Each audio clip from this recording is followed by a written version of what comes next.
Prince Mahesh Babu super star Krishna తనయుడిగా సినీరంగ ప్రవేశం చేసిన విషయం మనందరికీ తెలిసిందే. పాలుగారే బుగ్గలతో, ఆయన అందంతో, ఆయన నటనతో ఎలా తన అభిమాన గణాన్ని ఓడిసిపట్టుకున్నాడు తండ్రి. నమస్తే, తెలుగు రాజ్యంకి స్వాగతం. నేను మీ సంధ్య.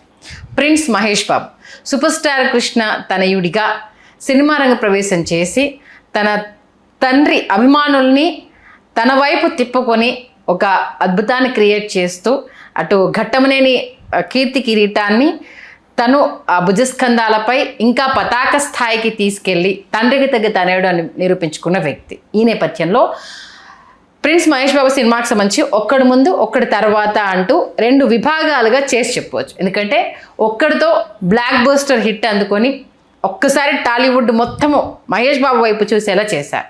ఆ సినిమా అంత కల్ట్ హిట్గా నిలిచింది. మరి ఒక్కడి సినిమా మహేష్ బాబు గారి దగ్గరికి ఎలా వచ్చింది, తెర వెనుక ఆ సినిమా చిత్రీకరణ ఎలా జరిగింది, దానికి సంబంధించిన విశేషాలు మీ అందరికీ తెలియజేసే ప్రయత్నం చేస్తున్నాను. చరిత్రకారులు, సినీ రాజకీయ విశ్లేషకులు చిలక శ్రీకాంత్ గారు మనతో ఉన్నారు. ఆయన మాటల్లో. శ్రీకాంత్ గారు నమస్తే అండి. నమస్కారం. నిజంగా సూపర్ స్టార్ కృష్ణ తనయుడిగా ఎంతో భారాన్ని భుజస్కంధాల మీద మోసి ఆ కీర్తి కిరీటాలను ఎక్కడా తక్కువ చేయకుండా మా కృష్ణ గారి అబ్బాయి అంటే కృష్ణ గారి అబ్బాయే అని అనిపించుకునేలాగా ఆయన మన ప్రస్థానం అంచెలంచె ఎదుగుతూ ఇప్పుడు ఏ స్థాయిలో ఉందో మనందరికీ తెలిసిందే. మరి ఒక్కడు ముందు ఒక్కడి తర్వాత మహేష్ బాబు గారి లైఫ్ని డివైడ్ చేయొచ్చు అనేసి అని అంటారు. అంతకుముందు హిట్స్ లేవంటే ఉన్నాయి, కానీ ఒక్కడితో బ్లాక్ బస్టర్ హిట్ అని విన్నాను. ఒక్కసారి దాని గురించి. ఫస్ట్ బ్లాక్ బస్టర్ హిట్ ఒక్కడే అండి. అంత క్రితం రాజకుమారుడు, మురారి సూపర్ హిట్స్ అయినప్పటికీ ఒక్కడు బ్లాక్ బస్టర్ కాకపోతే ఏంటంటే ఒకంత మహేష్ బాబు కెరీరు కొంత ప్రమాదంలో పడేటటువంటి పరిస్థితి. అయితే మీకు గుణశేఖర్ గారు ఆయన చెన్నైలో అసిస్టెంట్ డైరెక్టర్గా ఉన్నప్పుడు ఆయన ఎప్పుడు హైదరాబాద్ వచ్చినా చార్మినార్కి వెళ్ళి అక్కడ కూర్చుని ఒక ఇరానీ ఛాయ్ తాగి ఆ చార్మినార్ని చూసి వెళ్ళడం అనేది ఆయనవాయితీ. అది జరగకపోతే ఏదో కోల్పోయిన వెలితి అనమాట. ఈ చార్మినార్ నేపథ్యంలో ఒక సినిమా తీయాలి, ఒక కథ రాసుకోవాలి అని ఆయన కలలు కనేవాడు. ఆయన చెన్నై వెళ్ళిన తర్వాత కూడా ది వెస్ట్ సైడ్ స్టోరీ అని ఒక హాలీవుడ్ ఫిల్ము, అందులో రెండు కుర్ర గ్యాంగులు వాళ్ళ మధ్య క్లాషెస్ వాటిని దృష్టిలో పెట్టుకొని ఆయన ఒక లైన్ అనుకున్నారు. ఆ లైన్ని ఆయన ఈ చార్మినార్ నేపథ్యంలోకి తీసుకొస్తే బాగుంటుంది. చార్మినార్లో రెండు గ్యాంగ్స్ ఉన్నాయి, ఆ రెండు గ్యాంగ్స్ ఇట్లా కొట్లాడుకుంటాయి, గొడవ పడతాయి, ఎదురు పడతాయి అనేది స్పోర్ట్స్ బ్యాక్డ్రాప్ ఏమీ లేదు అని అనుకున్నారు. ఆయన దర్శకుడు అయిపోయాడు. చూడాలనుంది కూడా దాదాపుగా పూర్తి అయిపోతూ చూడాలనుంది పోస్ట్ ప్రొడక్షన్ చాలా బిజీగా జరుగుతోంది. పోస్ట్ ప్రొడక్షన్లో ఆయన ఉన్నాడు. అశ్విని దత్ గారు వచ్చారు. వస్తే ఈయన గుణశేఖర్ గారు, సారీ సార్ ఇవాళ మీ కొత్త సినిమా ప్రారంభోత్సవానికి నేను రాలేకపోయాను, మన పోస్ట్ ప్రొడక్షన్ జరుగుతుందంటే ఏం పర్వాలేదు అని అంటే, ఆ రోజు ఉదయం రాజకుమారుడు సినిమా ఓపెనింగ్ అనమాట. ఇక్కడేమో చూడాలనుంది, పోస్ట్ ప్రొడక్షన్ జరుగుతుంది, ఈయన వెళ్ళలేకపోయాడు. ఎలా ఉన్నాడు సార్ మహేష్ బాబు అని అడిగాడంట. అడిగితే చూస్తావా ఫొటోస్ ఉన్నాయి, ఫోటోషూట్ చేయించాము అని కార్లో ఉన్న ఫొటోస్ తీసుకొచ్చి ఆల్బము గుణశేఖర్ గారికి ఇచ్చి అచ్చం రాజకుమారులాగానే ఉన్నాడు చూడంటే, ఒక్కొక్క ఫోటో చూస్తుండగా గుణశేఖర్ గారికి ఫ్లాష్ కట్స్ పడుతున్నాయంట ఆయనకి. వెన్నెల్లో చార్మినారు, ఆ చార్మినార్ పైన చందమామ, దాన్ని చూస్తూ సిగరెట్ కాలుస్తూ ఒక యువకుడు, ఆ యువకుడు మహేష్ బాబు. ఆయన మనసులో ముద్రించుకుపోయింది అనమాట. ఈ పాత్ర మహేష్ బాబే చెయ్యాలి మనం అనుకున్న కథ అని అనుకున్న తర్వాత ఆ వారంలో మహేష్ బాబు గారు ఆఫీస్కి వచ్చారు. అశ్విని దత్ గారు ఆఫీస్కి గుణశేఖర్ గారు ఉన్నారు. ఇద్దరు పరిచయాలు అవి అయిన తర్వాత మాట్లాడుతూ ఈ లైన్ చెప్పాడు ఆయన. గుణశేఖర్ గారు లైన్ చెప్తే, అరే భలే ఉంది సార్, మీరు ఎప్పుడు స్టార్ట్ చేద్దాం అంటే అప్పుడు స్టార్ట్ చేద్దాం అన్నాడు మహేష్ బాబు గారు. చాలా బాగుంది, మనం స్టార్ట్ చేసేద్దాం అంటే మహేష్ బాబు గారు మొదటి సినిమా షూటింగ్ జరుగుతుండగానే ఆయన ఈ ఒక్కడు కథ వినేశారు. ఆయన రాజకుమారుడు ఇంకా షూటింగ్ ప్రారంభమై వారమైంది, కథ విన్నాడు. కానీ స్పోర్ట్స్ బ్యాక్డ్రాప్ ఇదేమీ లేదు ఇందులో. ఓకే, ఈ కుర్ర గ్యాంగులు, చార్మినార్ బ్యాక్డ్రాప్, చార్మినార్ నేపథ్యంలో తీయాలి సినిమా అంతే. ఇదే భలే ఉంది అన్నాడు మహేష్ బాబు. ఇదే చాలా బాగుంది అన్నాడు. అయిపోయింది. మీకు మృగరాజు రిలీజ్ అయిందండి. మృగరాజు రిలీజ్ అయ్యి పెద్ద ఫ్లాపు. ఏం చేయాలి ఇప్పుడు గుణశేఖర్ గారు? ఆయనకి ఆలోచించాడు. ఇది అనుకోకుండా చేసిన సినిమా చేసేసాం, మనం మహేష్ బాబుకి ఈ కథ చెప్తామని చెప్పాం, ఇప్పుడు ఈ కథ మీద కూర్చుందామని తీసుకొచ్చి ఆ కథ మీద కూర్చున్నాడు. మళ్ళీ కూర్చుంటే ఆ రోజు పేపర్ చదువుతుంటే పేపర్లో పుల్లెల గోపీచంద్ గారి ఇంటర్వ్యూ వచ్చిందండి. చదివితే బ్యాడ్మింటన్ కోసం పుల్లెల గోపీచంద్ గారి ఇంట్లో ఒప్పుకోకపోవడం, వాళ్ళ నాన్నగారు ఒప్పుకోకపోవడం, వాళ్ళ నాన్నగారికి తెలియకుండా ఆయన బ్యాడ్మింటన్కి వెళ్ళడం, అదంతా చదివిన తర్వాత అవును మన కథలో హీరో స్పోర్ట్స్ బ్యాక్డ్రాప్ అయితే ఎలా ఉంటుందని ఆలోచన వచ్చింది. ఓకే, వచ్చిన తర్వాత వెంటనే స్పోర్ట్స్ బ్యాక్డ్రాప్. ఆ స్పోర్ట్స్ బ్యాక్డ్రాప్లో బ్యాడ్మింటనా ఏది ఏ స్పోర్ట్ అన్నది తర్వాత డెవలప్ అయింది. రాసుకుంటున్న దశలో కబడ్డీగా డెవలప్ అయింది. అది స్క్రిప్ట్ని left side notes right side notes లాగా రాయలేదండి గుణశేఖర్ గారు, నవలలాగా రాసుకుంటూ కూర్చున్నాడు ఆయన. ఓకే, పేజీలకు ఎంతకీ తరగని విధంగా నవలలాగా రాసుకుంటూ వెళ్ళిపోయి అయిన తర్వాత ఇప్పుడు ఈ కథ ఎవరికి చెప్పాలి అని రామోజీరావు గారు తీయాలి సినిమా. రామోజీరావు గారికి విపరీతంగా నచ్చేసింది. రామోజీరావు గారు కదిలిపోయారు కథ విని గుణశేఖర్ గారు చెప్తుంటే. మా రామోజీ ఫిలిం సిటీలో చార్మినార్ సెట్ వేసేస్తున్నాను నేను, ఎన్ని కోట్లైనా పర్వాలేదు, ఈ సినిమా ఎక్కడ తీయాలి నేనే తీస్తానన్నారు. ఓకే, కానీ ఆ బడ్జెట్ వర్కౌట్ కాదేమో, ఇన్ని కోట్లు ఖర్చు పెట్టిన తర్వాత తిరిగి వస్తుందో రాదో ప్రయోగం అవుతుందేమో అని ఆయన విరమించుకున్నారు. గుణశేఖర్ గారితో రామాయణం తీశారు కదా బాలరామాయణ ఎంఎస్ రెడ్డి గారు, ఆయన వచ్చారు, ఆయన కదిలిపోయారు, ఆయన తీద్దాం అనుకున్నారు. బడ్జెట్ వినేటప్పటికీ కడుదేలేశారు. సరే మళ్ళీ మహేష్ బాబు గారు గుణశేఖర్ గారు కూర్చున్న తర్వాత మహేష్ బాబు గారి వైపు నుంచి ఎంఎస్ రాజు గారి పేరు మహేష్ బాబు గారు చెప్పారు. ఓకే, అక్కడేమో ఆ సమయంలో మృగరాజు దర్శకుడిగా గుణశేఖర్కి ఫ్లాపు, నిర్మాతగా ఎంఎస్ రాజు గారికి దేవిపుత్రుడు ఫ్లాపు. వీళ్ళిద్దరూ కలిసి ఇప్పుడు మహేష్ బాబు గారితో సినిమా, మహేష్ బాబు గారు బాబీ ఎన్ని ఉన్నాయి ఎట్ర ఫ్లాప్ సినిమాలు అప్పటికి. వరుసగా ఫ్లాపుల్లో ఉన్నవాళ్ళు కూర్చున్నారు, ముగ్గురు కూర్చుని దీనిని చెయ్యాలి ఇప్పుడు అనుకున్నప్పుడు ఆర్ట్ డైరెక్టర్గా అశోక్ గారు వచ్చారు, శేఖర్ వి జోసెఫ్ గారు సినిమాటోగ్రాఫర్గా వచ్చారు, మణిశర్మ గారు వచ్చారు, పరుచూరు బ్రదర్స్ వచ్చారు, సాంకేతిక నిపుణులందరూ కుదిరారు. మీకు యువకుడు అప్పుడే విడుదలై భూమిక గారు అరవిరిసిన గులాబీలాగా ఉన్నారు. ఆవిడ భూమిక గారే మన పాత్రకి సూటబుల్ అని చెప్పి ఆవిడని తీసుకొచ్చిన తర్వాత ఇప్పుడు అసలు చార్మినార్ సెట్ వేయాలి. ఎంఎస్ రాజు గారికి చెప్పింది ఏంటంటే, సార్ మీరు చార్మినార్ సెట్ వేయాలి. ఆయన చెప్పింది ఒకటే, చార్మినార్ సెట్ వేస్తా, ఏ సెట్ వేయమన్నా వేస్తా, నేను సిద్ధం, కాకపోతే నాకు ముందు కథ నచ్చాలన్నాడు. ఓకే, మొత్తం అగైన్ కథ అంతా ఆయనకు నరేట్ చేశారు. చేసిన తర్వాత ఆయనకు విపరీతంగా నచ్చేసింది కదా. రామానాయుడు గారు ఇప్పుడు మన గోపన్నపల్లి ఏదైతే వేళ వెంచర్స్ రియల్ ఎస్టేట్లు ఇవన్నీ డెవలప్ అయిపోయి అక్కడ 10 ఎకరాలు రామానాయుడు గారిది ఉంది. అక్కడ 5 ఎకరాల్లో చార్మినార్, దాని చుట్టూ ఉన్నటువంటి కాలనీ, ఆ సెట్ అక్కడ. ఓకే, మీకు మన చార్మినార్ ఏంటంటే 176 అడుగులండి చార్మినారు. దాని చుట్టూ ఉన్న మినార్స్ ఉంటాయి కదా, మినార్స్ 78 ఫీట్ ఉంటాయి. వీళ్ళకి మెయిన్ చార్మినార్ కంటే ఈ మినార్స్ ఉన్నటువంటి ప్లేస్ ఎక్కువ కావాలి. ఎందుకంటే వీళ్ళ ఇంట్లో, వీళ్ళ మేడ మీద, వీళ్ళ డాబాల మీద కథ జరుగుతున్నట్టు తీస్తారు కాబట్టి మెయిన్ చార్మినార్ కనిపించడం కంటే ఈ మినార్స్ కనిపించడం, 4 మినార్స్ ఉంటాయి, అవి కనిపించడం ఇంపార్టెంట్. అవి 78 ఫీట్ ఉన్నాయి. వాటికి ఎక్కువ ఇంపార్టెన్స్ ఇచ్చి వాటిని బిల్డ్ చేశారు. 3 నెలల పాటు 300 మంది 1000 మంది పనిచేశారు. 3 నెలల పాటు 1000 మంది పనిచేస్తే మీకు 1,70,00,000 బడ్జెట్ తెలియదు సెట్ వేయడానికి. ఓన్లీ చార్మినార్ సెట్ 1,70,00,000 అనమాట అయిన తర్వాత మీకు అసలు ఏ ఫ్రేమ్ పెట్టాలన్నా, ఏ షాట్ తీయాలన్నా 1/2 కిలోమీటర్ రేడియస్లోంచి పెట్టాలన్నమాట. మొత్తం ఫ్రేమ్లో రావాలి కదా, ఇది 1/2 కిలోమీటర్ వెళ్ళి పెట్టాలి. మామూలు క్రేన్లు సరిపోవు, స్ట్రాడా క్రేన్ అంటారు, అది తీసుకొచ్చారు. అసలు రాత్రి పగలు తేడా లేకుండా షూట్స్ చేస్తూనే ఉన్నారు. ఎక్కువ మహేష్ బాబు గారు కష్టపడింది కబడ్డీకి. ఆయన కబడ్డీ అంటే ఏంటో తెలియదు ఆయనకి. 2 రోజులు ట్రైనింగ్ తీసుకొని పాపం ఆయనకి షూ అలవాటు కదా, స్టార్స్కి, హీరోలకి ఎవరికైనా వితౌట్ షూ అసలు వెలుపలికి రాదు. ఇంట్లో కూడా చాలా సెన్సిటివ్, ఆ బుగ్గలు పాలు గారిపోతాయేమో అన్నట్టుగా ఎంత అదిగా ఉంటారనేది తెలిసిన విషయమే కదా.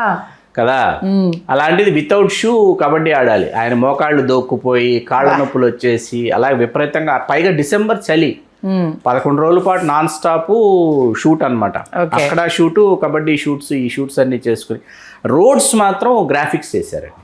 ఏదైతే చార్మినార్ దగ్గర ఉన్నటువంటి రోడ్స్ ఉంటాయో ఆ రోడ్స్ వేయాలంటే బడ్జెట్ పర్మిట్ చేయదు, ఆ రోడ్స్ వరకు గ్రాఫిక్స్లో చేశారు.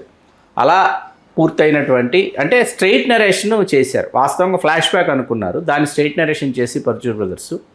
అందులో చిరకాలంగా నిలిచిపోయేటటువంటి పాత్రలు మన తెలంగాణ శకుంతల గారు వేశారు. ప్రకాష్ రాజ్ గారి పాత్ర ఓబుల్ రెడ్డికి చెప్పాల్సిన విషయం, మళ్ళీ దాని గురించి తమిళంలో కూడా ఆయనే వేశారు, చెప్పాల్సిన పని లేదు. ప్రకాష్ రాజ్ గారి జీవితంలో ఒక వైవిధ్యభరితమైన పాత్ర.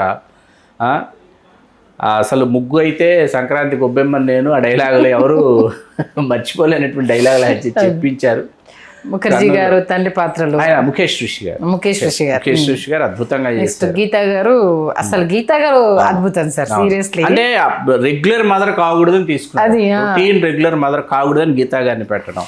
ఆ selection super sir. Sitarama Sastry గారి సాహిత్యం, మణిశర్మ గారి సంగీతం, మన లగాన్ సినిమాలో పాట స్ఫూర్తితో చెప్పవే చిరుగాలి పాటని మణిశర్మ గారు స్వరపరచడం, ఇవన్నీ అమరాయి, అలరాయి, కుదిరాయి, ఒక అద్భుతాన్ని ఆవిష్కరించాయి తెర మీద. మార్నింగ్ షో 2003 జనవరి 15 మన క్రాస్ రోడ్స్లో మెయిన్ థియేటర్లో కృష్ణ గారు, గుణశేఖర్ గారు, ఎంఎస్ రాజు గారు, మహేష్ బాబు గారు అందరూ సినిమా చూస్తూ ఇంటర్వెల్కి కృష్ణ గారికి అర్థమైపోయిందంట బ్లాక్ బస్టర్ ఇట్లా ఫస్ట్ బ్లాక్ బస్టర్. తమిళంలో తెలుగు ఎంత పెద్ద హిట్, తమిళంలో అంతే పెద్ద హిట్ అండి. చాలా పెద్ద హిట్. విజయ్ త్రిష ప్రకాష్ చాలా పెద్ద హిట్. తర్వాత కన్నడలో పునీత్ రాజ్ కుమార్ చేశారు. హిందీలో వచ్చి మీకు మహేష్ బాబుతోనే చేయాలని అట్లూరు పూర్ణచంద్రరావు గారు చాలా ఉత్సాహపడ్డారు. రైట్స్ ఆయన తీసుకున్నారు. మహేష్ బాబు గారు ఆసక్తి చూపించాల. మహేష్ బాబు గారు గుణశేఖర్తో చేయాలని. కాదు అంటే అభిషేక్ బచ్చన్, అమితాబ్ బచ్చన్ ఫాదర్ క్యారెక్టర్, ముఖేష్ ఋషి గారి పాత్ర అమితాబ్ బచ్చన్ గారు అని అట్లా ఒకటి అనుకున్నారు. అది సాధ్యపడలా. ఫైనల్గా బోనీ కపూర్ గారితో అర్జున్ కపూర్ హీరోగా తేవర్ అని చెప్పి చేశారనమాట. ఓకే. తెలుగులో మొదట టైటిల్ ఒక్కడు కాదు, అతడే ఆమె సైన్యం టైటిల్. అది ఎవరో రిజిస్టర్ చేశారంట వాళ్ళు. అది జగపతి బాబు గారి సినిమా. అతడే ఒక సైన్యం. అది ఓకే. అతడే ఆమె సైన్యం, అతడే ఒక సైన్యం. అదే అతడే ఒక సైన్యం. అతడే ఆమె సైన్యం అనేది ఒక నవల ఉందండి. ఎండమూరి వీరేంద్రనాథ్ గారి నవల. చిరంజీవి గారి కోసమని అప్పట్లో రాశారు. మన విజయబాబు నాయుడు గారి చిరంజీవి మాసపత్రికలోనే వచ్చేది. చాలా బాగుంటుంది నవల. చిరంజీవి గారు శ్రీదేవి గారితో చెయ్యాలి అతడే ఆమె సైన్యం అని చెప్పి సినిమాగా చాలా బాగుంటుందని చాలా మంది ప్రయత్నించారు. టైటిల్ ఎవరు రిజిస్టర్ చేశారు నాకు తెలియదు. ఆ టైటిల్ కోసం చాలా ప్రయత్నించారు వాళ్ళు. అవతల వాళ్ళు ఎవరో టైటిల్ ఇవ్వాల. ఒక దశలో కబడ్డీ అని ఫిక్స్ అయ్యారు టైటిల్. ఆ కబడ్డీ అనే పేరు అతడే ఆమె సైన్యం లేకపోతే కబడ్డీ అనే టైటిల్సే వచ్చేవి. ఏది సినిమా వారపత్రికలో ఈ 2 టైటిల్స్లో ఒకటి పరిశీలిస్తున్నారు. ఫైనల్గా కట్ చేస్తే ఒక్కడన్న టైటిల్ వచ్చింది. వస్తే అందరికీ తెగ నచ్చేసింది. కాదని ఎవరంటారు ఒక్కడన్న టైటిల్. ఎందుకంటే వెదురు బొంగుల మీద ఫైట్ ఒకటి అద్భుతం అండి. అసలు టైటిల్స్ దగ్గర నుంచి ఆడియన్స్ ని ఒక మైండ్ సెట్ లో ఉంచుతాడు డైరెక్టర్. అది డైరెక్టర్స్ ఫిల్మ్ అండి. అది టోటల్ టెక్నీషియన్స్ దగ్గర నుంచి తీసుకోవటం అనేది.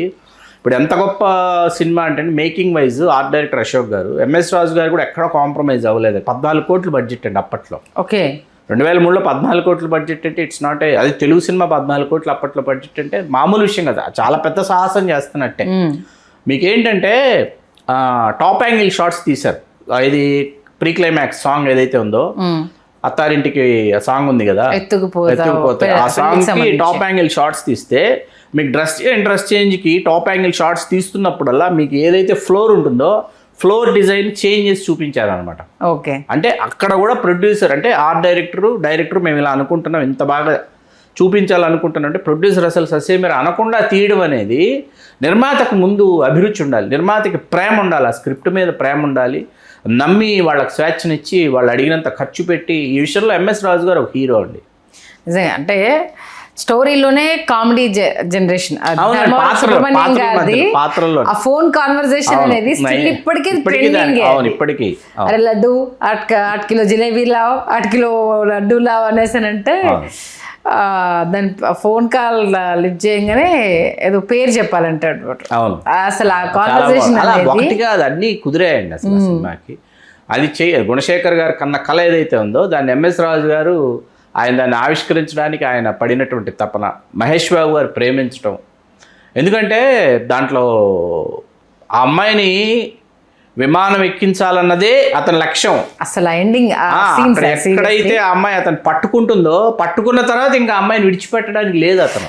అంటే ఎట్లా అంటే తనను రీచ్ చేయించాలని అన్ని అప్పచెప్పేస్తా ఉంటాడు. తన లోపల భావోద్వేగాన్ని చూపించాడు. పాస్పోర్ట్ తీసుకున్నావా, సర్టిఫికేట్స్ తీసుకున్నావా, నువ్వు వెళ్ళాక మీ బాబాయ్ రిసీవ్ చేసుకుంటారు, అక్కడికి వచ్చేస్తారు, ఇదంతా చెప్తున్నాడు. ఆమె ఎక్స్పెక్ట్ చేస్తుంది నేను మిస్ అవుతున్నాను కదా, ఈయన దగ్గర నుంచి ఆన్సర్ వస్తుందేమో అని. తను చాలా ఒక రకమైన ఫీల్, నీకు అది కనిపించట్లేదా అని తన చూపులతో చెప్తూ ఉంటుంది. తిను ఎక్కడ బయటపడిపోతాను అని కంటిన్యూస్గా మాట్లాడుతూ ఉంటాడు. తనను ఎయిర్పోర్ట్లో దింపేసి వచ్చేస్తాడు. నెక్స్ట్ ఇంకా అయిపోయింది కదరా మన లక్ష్యం అయిపోయింది కదా, వెళ్ళిపోదాం పద అన్నప్పుడు బైక్ స్టార్ట్ చేసి స్వప్న పద అనేసి అన్నప్పుడు ఓకే నాకు కావాల్సిన వ్యక్తి లేదు అనేసి అప్పుడు ఫీల్ అయిన ఆ సిచ్యువేషన్ ఉంటుంది చూడండి సార్. చిన్న చిన్న మైన్యూట్ కూడా జనాలు రిజిస్టర్ చేసుకునేలా తీయడం అది గుణశేఖర్కి సాధ్యమైందేమో అనిపిస్తుంది. ఇమ్మీడియట్గా ఆవిడ అక్కడి నుంచి చూసి మళ్ళీ ఇవాళకి గుణశేఖర్ గారిని అలా తీయమన్నా తీయలేకపోతున్నారు గుణశేఖర్ గారు. అదే బాధ, ఆవేదన. మేబీ రకరకాల రీజన్స్ ఇప్పుడు మనం ఎవరిని తప్పుపట్టలేని పరిస్థితి. ఎందుకంటే కొందరు ఆ టైమ్ ఆఫ్ థీమ్లోనే ఆ ధోరణిలోనే ఉండిపోయి ఇప్పుడు వాళ్ళకి అది నచ్చకపోవడము. ఇప్పుడు ఇది సినిమా తీశారు యూఫోరియా. యాక్చువల్గా ఫస్ట్ హాఫ్కి సినిమా క్లోజ్, అది సెకండ్ హాఫ్కి డ్రాగ్ చేశారు. అదేంటి ఫస్ట్ హాఫ్కి సస్పెన్స్ అనేది కంటిన్యూ చేసి ఉండుంటే మేబీ ఉండేది. ఫస్ట్ హాఫ్కి సస్పెన్స్ రివీల్ అయిపోయింది, వాళ్ళకి శిక్ష పడింది, అయిపోయింది. సెకండ్ హాఫ్ వచ్చేసరికి అది బోరింగ్ అనిపించేసింది. ఫస్ట్ హాఫ్ అద్భుతంగా తీశారు అది. అదేంటి పేరెంట్స్కి కూడా శిక్ష పడాలి, పేరెంట్స్ కూడా రియలైజ్ అవ్వాలి అనేసి అని అంటే అంత ఎక్స్ట్రీమ్గా రిసీవ్ చేసుకోవడానికి సిద్ధంగా లేరు. అది అక్కడికి శిక్ష పడింది, అయిపోయింది అనేది అక్కడికి ఎండ్. దాన్ని ఇంకో రకంగా తీసుకెళ్ళేసరికి అనుకున్న లెవెల్ ఇది మిస్ అయిపోయిందేమో అనేసి. ఎందుకంటే జనాలు మెసేజ్ ఓరియంటెడ్ కన్నా మమ్మల్ని సస్పెన్స్ థ్రిల్ చేశారా, దీన్ని జస్టిఫై చేశారా, ఇక్కడ వరకు మాత్రమే చూస్తున్నారు. అది గుణశేఖర్ సెకండ్ లెవెల్ని మరీ ఎక్స్ట్రీమ్కి తీసుకెళ్ళినట్టుగా అనిపించింది. అంటే ఒక్కడ సినిమా తీసిన ఆ డైరెక్టరు ఇప్పుడు అలా ఫెయిల్ చూసామా.